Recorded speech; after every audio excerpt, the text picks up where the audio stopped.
Bayede Jonas, Mr. Somabhizinisi, he who closes deals with ease, making millions like it's pocket change. Wena Casanova, whose love recognizes no borders. He swears, so fast nahlane by sunrise, and he's also another by sunset. Intombi ziyayisela, King of Jonasibek.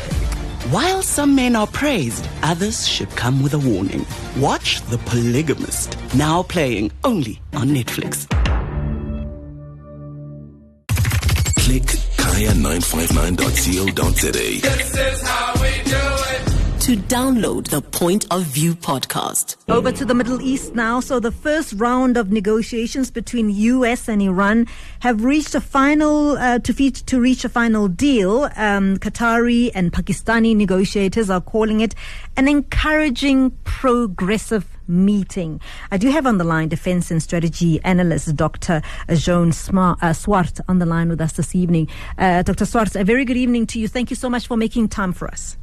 Yes, thank you very much for inviting me. And I just wanted to say I'm really following a difficult person to fill shoes with. I just heard the back end of your earlier conversation.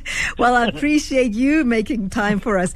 I mean, this had a stop-start kind of momentum, right? Because they walk into a meeting where already Donald Trump had offended them over X, and there was a slight protest by walking out. But eventually, you know, they everybody came back to their senses and sat. What do you think was actually achieved in this meeting?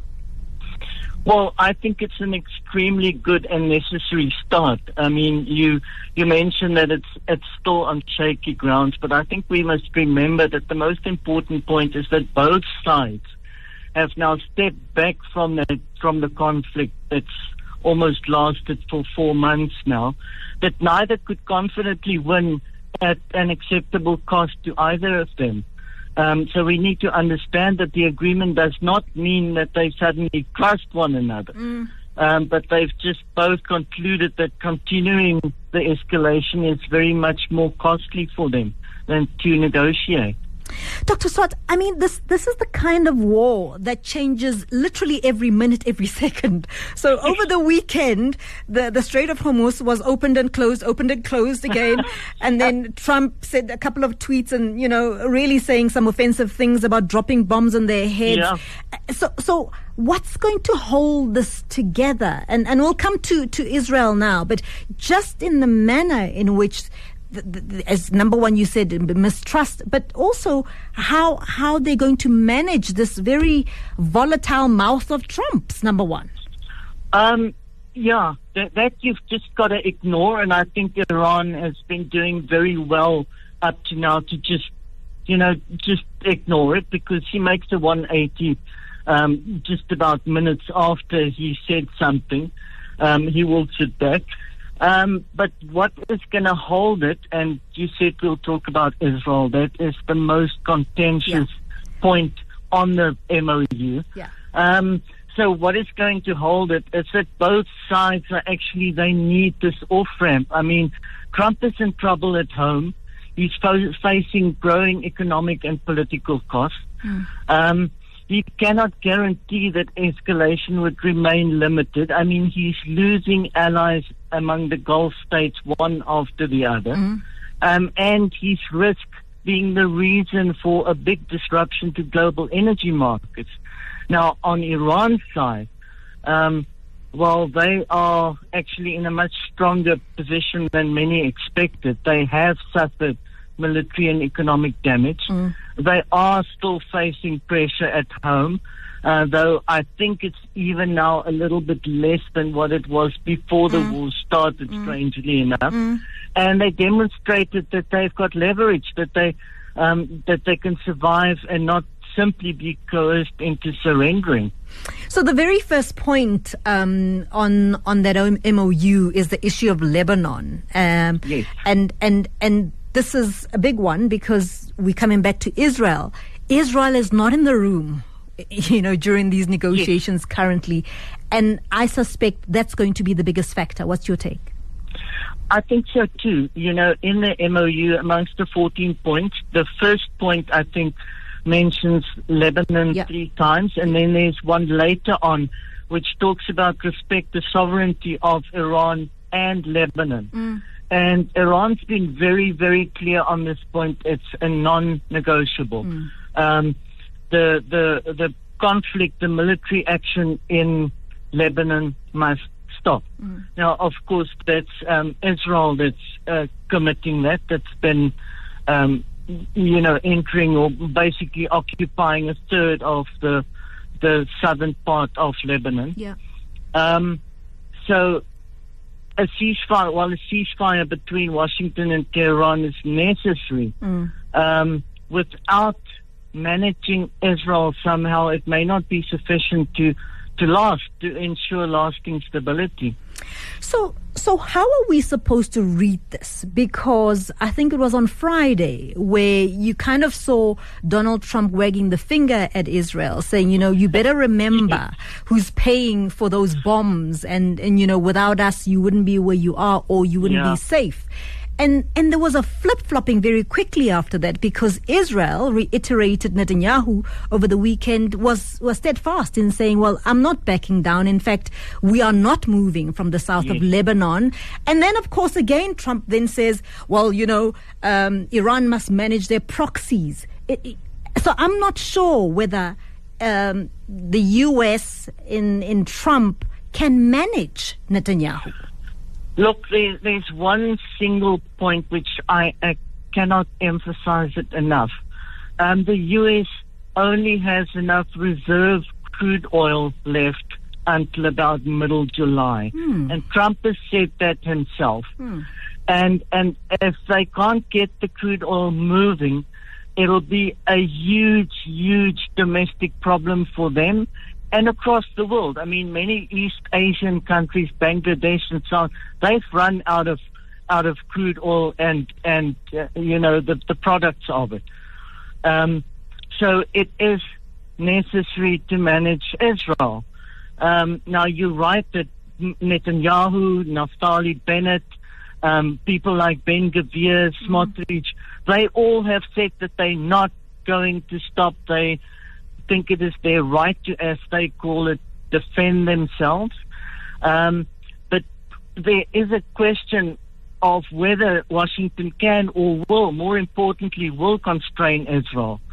And there's a difference between, we all know that the United States possesses leverage, big leverage over Israel. But are they willing to use that leverage? Just to give you an example, they give Israel $4 billion a year of aid. And they've given them $175 billion since the start of that country. So, of course, they do have that leverage. And I suppose we will never know what is really being said behind the screens and behind the media and quietly around the table. And I hope it moves in the right direction. That's all that I can really say. It's very unpredictable at the moment. Well, you mentioned domestic politics, and we know that the midterms are looming, and so Trump also really has to worry about what's happening within the United States. Will he gamble with that? Because, as you said, the fuel reserves are very minimal at the moment. He's got to appease the citizens of the U.S., and at the moment, they don't have an appetite for this war. Will he continue to appease Netanyahu? I honestly can't see that he can. I mean, he is a gambler, we all know that, and he's very unpredictable, but he's run out of cards basically to play. He's got no other cards to play than to separate himself basically from Israel, and I think that's the only thing that he can do. And he needs to threaten or actually cut some of the aid to make Israel think twice about what they're doing as well. And you mentioned what he's been saying and what J.D. Vance has been saying, and it's pretty amazing. I think it's the first vice president and president that I've heard that's spoken this critically about Israel. So that to me is a good sign. Well, I do appreciate your time, Dr. Joan Swart, Defense and Strategy Analyst, also from the University of Stellenbosch. They're just giving us her take on that negotiation between Iran and the U.S. And I want to bring in to this conversation Director of the Israeli Committee Against House Demolitions from Israel, Professor Jeff Harper. Prof, thank you so much for making time for us. Good evening and welcome. Thanks for having me. All right, so we saw over the weekend Netanyahu sort of have what would be a very bold statement given to the nation about, how wonderful he's been in this war and how great he has been. How much time does Netanyahu still have internally in Israel to keep at these wars, to, I suppose, save himself from trouble that is looming? Well, I don't think he has much time. The elections are in October. All the indications are that he's out of power. So, from that point of view, I don't think it's that much of a problem. The problem is that he's going to be replaced by a right-wing government that's just as right-wing almost as the present government is. So we'll be losing Netanyahu. We're certainly losing the trial and his personal problems that are feeding into his militaristic policies, of course.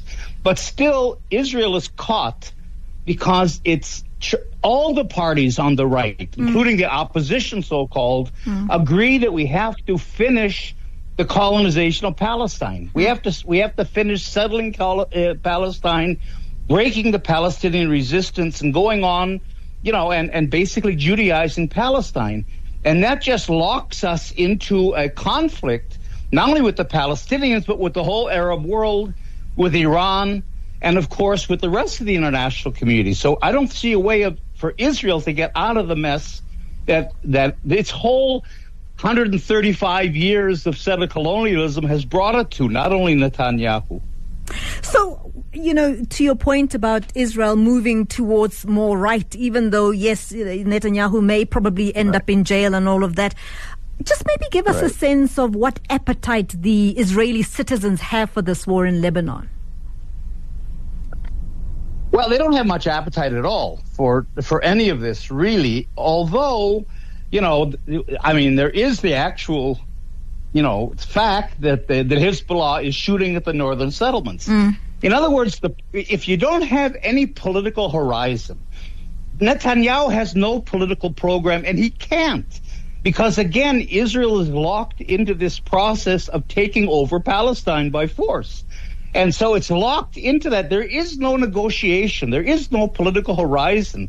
They're not willing to talk to the Palestinians because that means, of course, giving up territory, and they absolutely refuse to do that to the Palestinians. And they can't negotiate with the wider Arab world or the international world because, again, they refuse to make any concessions because of domestic politics that they think that they're at the cusp of finishing, their project of taking over Palestine. So without a political horizon and a program and any diplomacy, you're just locked in this in kind of a downward spiral that I don't know how Israel's really going to get out of it.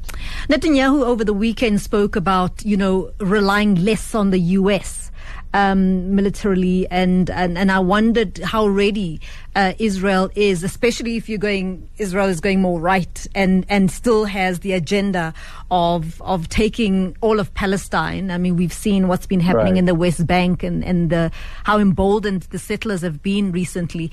So is Israel, ready to fund entirely all its military operations? No, of course not. But Israel,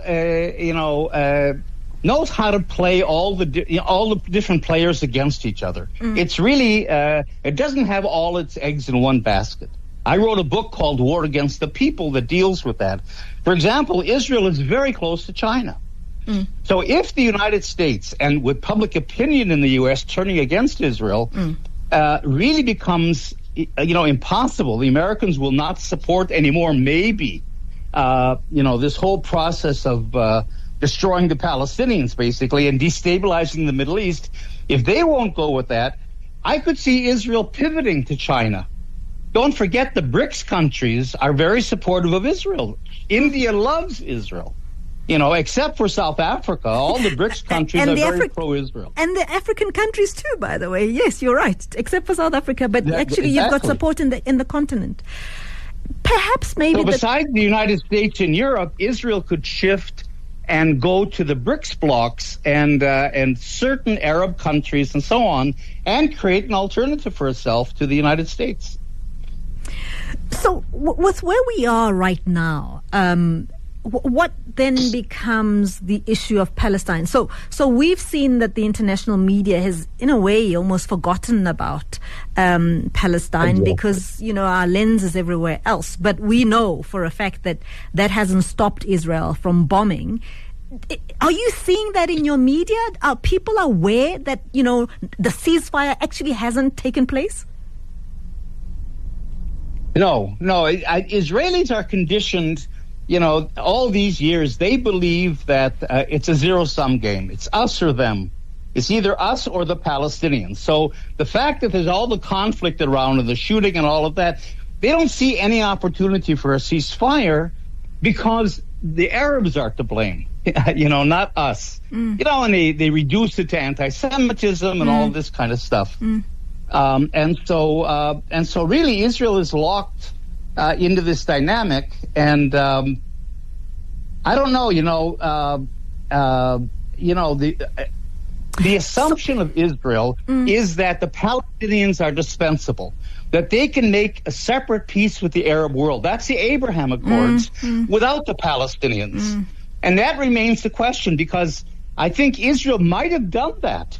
Saudi Arabia might have joined the Abraham Accords, except it got so crazy with Iran and Gaza especially, and Hezbollah, that what the Arab world really needs is stability. It wants to become one of the economic hubs of the world, Saudi Arabia and the UAE and the rest of the Middle East, and they can't stomach the instability. Look, it's pulling them all into this conflict with Iran.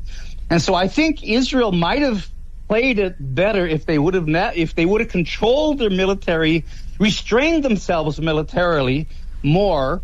But it's gone so wild and so crazy that I think it's alienated the Arab world. It's scared to death, I think, the Arab world. Yeah, and I was actually going to ask you, and maybe correct me if I'm being too harsh. One gets the sense that the Arab world is suddenly, worried because it's right under their noses now. It's affecting their own countries and their own economies and so on.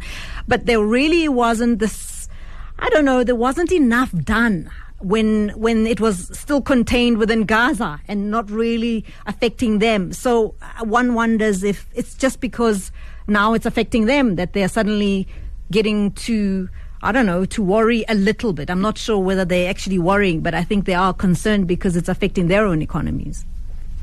Exactly. And I think everybody was assuming, I think a lot of the Arab world was willing to throw the governments, not the people, willing to throw the Palestinians under the bus. Yeah. But I think it's become now very obvious that you cannot get to any kind of alternative security arrangement or Abraham Accord or an Israeli-led military Middle East where all opponents are just viciously, crushed.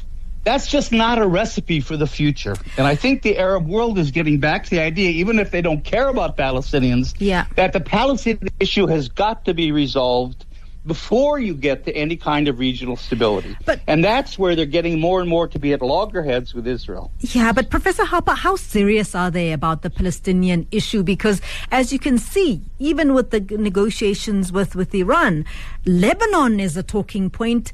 Nobody seems to be bringing up, the Palestinians much. And I suppose it's because Hezbollah is still an issue, but Hamas is kind of decimated. So nobody seems to be standing up for the Palestinians.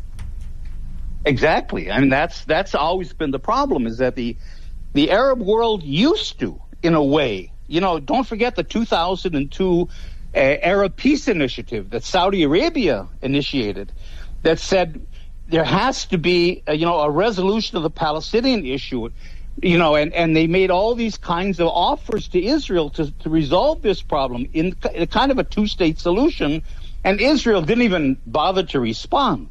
So Israel and I think and Israel had the idea then that it's just too strong. The Arab world can't ignore it. The Arab world, there's also the assumption that the Arab world needs Israel against Iran, against the Houthis and so on. And I think, again, they overplayed that, and instead Israel's become the greatest threat to them, to the Arab world. So I don't think they care about Palestinians. And I've always said there should be an Arab-Muslim campaign to get the Arab governments to relate to the Palestinians. They've been completely marginalized, but where they are coming back in again is that it's crystal clear that without resolving that, you're never going to get to an end to the stability and the instability and the wars, and that's going to screw the Arab countries as much as the Palestinians, basically. So I think that's the change in the perception since the Iran war began. But do you think it's possible, and I fear it may be, that you may find that Iran and Lebanon kind of resolve their issues with the US and sort of bring Israel along, and we still don't move forward with Palestine? Yeah, but, there's another problem here, and I'll be perfectly honest. That's the Palestinian Authority. The Palestinian Authority is supposed to be the leadership. I mean, Abu Mazen is supposed to be the chairman of the Palestinian Liberation Organization. Yeah. And they become collaborationists with Israel. They're collaborating. They're the greatest security threat to the Palestinians, is their own government. It's like if the ANC had been taken over by de Klerk's government. That's the situation. And so if the Palestinians, the PA won't stand up with a program of its own, with its own agency, with its own vision, with its own voice, you can't expect others to represent. You're spot on. That's part of the problem. Professor Harper, I mean, let me ask you a very silly question. What's happened to the Board of Peace? Well, I think, it sounds funny, but it's going on. It isn't like... Really? It's disappeared.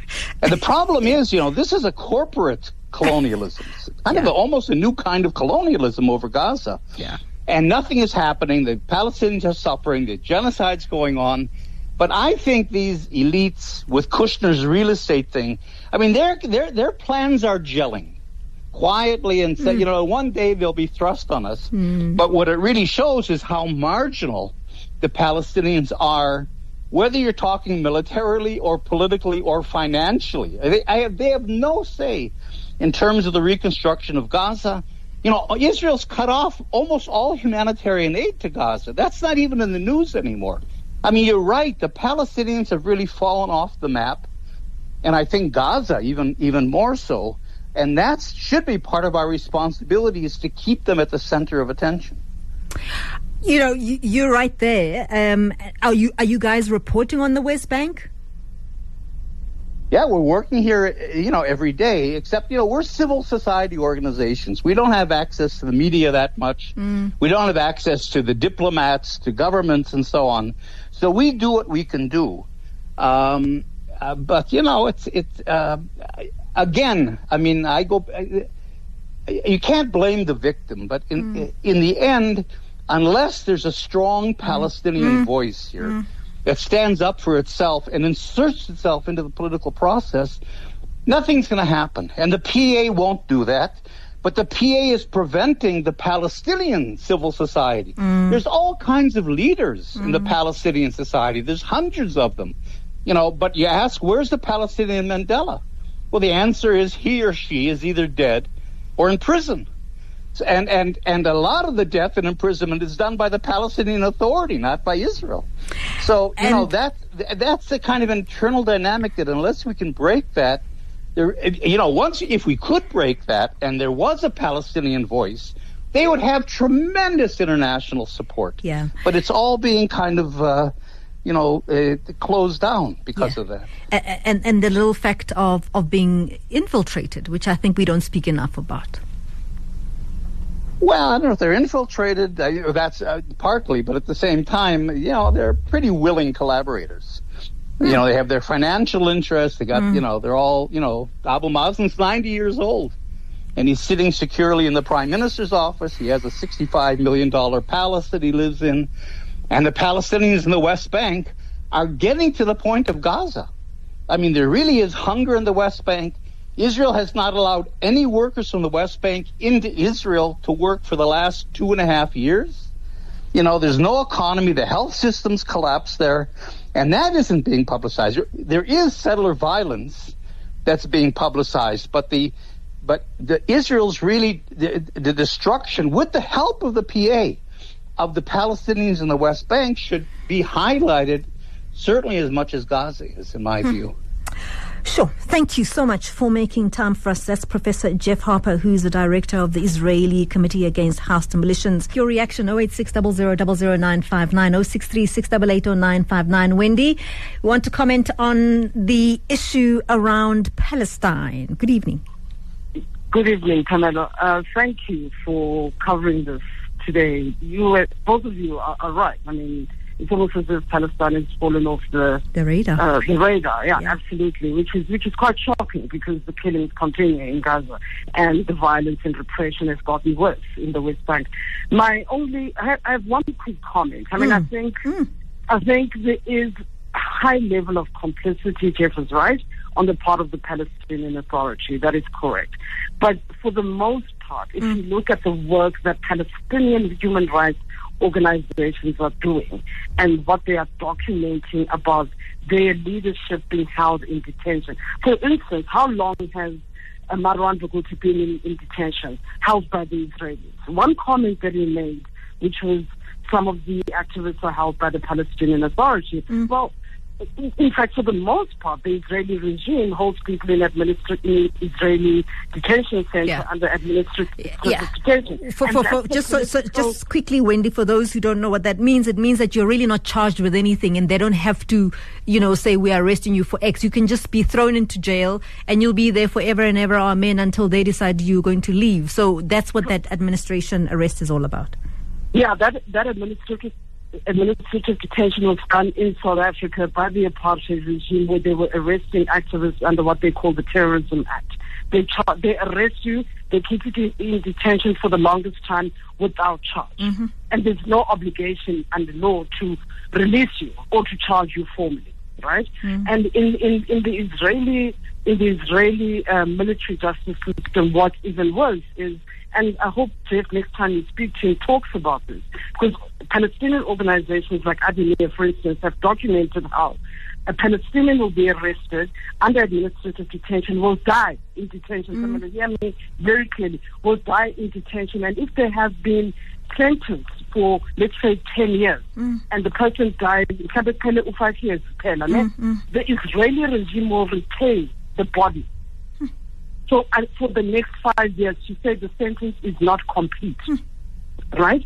So let us really be very mindful of the level of repression that is coming from the Israeli regime on almost all fronts, which makes it difficult, if not impossible, for Palestinian society to push back, even against the lack of leadership coming from the PA. And it must be questioned. That's my quick comment. No.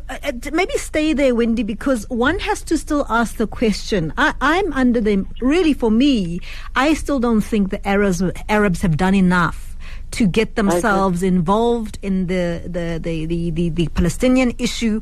I still think they're hands-offish. I think their only interest right now is themselves. That's why they are in the middle of trying to negotiate regarding Lebanon. But I really don't think they've got the Palestinians at heart. This is a long-standing issue, right? Take Jordan, which is literally across the bridge, right? Across the Allenby Bridge. Why is Jordan not more vocal? What is the role of, and this goes beyond Israeli interests, right? Your interests about Israel. This goes at the core of it is what are U.S. financial interests, or what are the Arab states' financial relationships with the U.S. At the core of it is that level of domination by U.S. money, which prohibits, for instance, a country like Jordan, Phemelo, which hosts the largest number of Palestinian refugees in Jordan. They can't go home. They probably will never be able to. It's in Jordan's interest to be responsive to the Palestinian situation. Jordan is in fact in charge of Al-Aqsa Mosque. Last week, the Israeli regime issued a statement saying they're removing Jordan from control of Al-Aqsa Mosque, which is the most holy site in Jerusalem. So the bottom line is, you're right. Let us question the extent to which Middle Eastern states, Arab states, and the North African states in particular as well. Egypt gets a lot of money from the US. They're not going to flinch. Precisely. But the other point you touched on, BRICS countries, South Africa. The other question, maybe you can address that at another time, there's the Hague Group, which was formed to respond to exactly the issues you and Jeff were talking about. Who are the members of the Hague Group? South Africa, Namibia, Senegal, I think is still in it, Colombia, Malaysia. With there's a lot of, there are many states that are silent, but everyone is having their own interest. That is my quick comment. And we have our problems now. We've kind of stopped with our litigation. And we have. We accepted. Obviously the court made a decision giving us until whatever, and the other side until end of 2027. So this genocide case is going to go on for the longest time. But what is in South Africa's control is implementation of the ICJ advisory opinion to say the occupation is unlawful, apartheid is illegal, stop trade, and maybe stop engaging with the Israeli authorities. Let us focus on the decision that has already been made. Yes, and maybe, Wendy, because let me quickly ask you this question while you're still on the line. Why is it that even with that in place, nobody's implementing what has been recommended? In terms of the ICJ advisory opinion itself? Correct. The advisory opinion, yes. Look, the advisory opinion now rests on individual member states. Yes. So let's make a practical example. South Africa is supposed to be saying, okay, you know what, we're in fact leading on this issue, on genocide. On the advisory opinion, let's look at what are the trade issues. Trade at the core of it. Civil society activists in South Africa have been saying, let us talk about coal. We are the largest importer of coal to Israel right now since Colombia stepped out. Why is it that we are talking through two pieces of our head, two parts of our head? On the one hand, we say genocide. On the other hand, we keep sending coal, which fuels the very machinery that perpetrates genocide, right? So there are practical decisions that our own government in different parts of their house could be making to say, we're very clear on issues around trade. We're very clear on issues around limited relations with the Israeli regime insofar as it is occupying the West Bank and East Jerusalem and Gaza. I do appreciate you giving us your call. No, thank you very much, Wendy, calling us from Johannesburg. This is somebody who has done a lot of work around international law around this very issue. It's 18 minutes after 9. Click kaya959.co.za. This is how we do it. To download the Point of View podcast,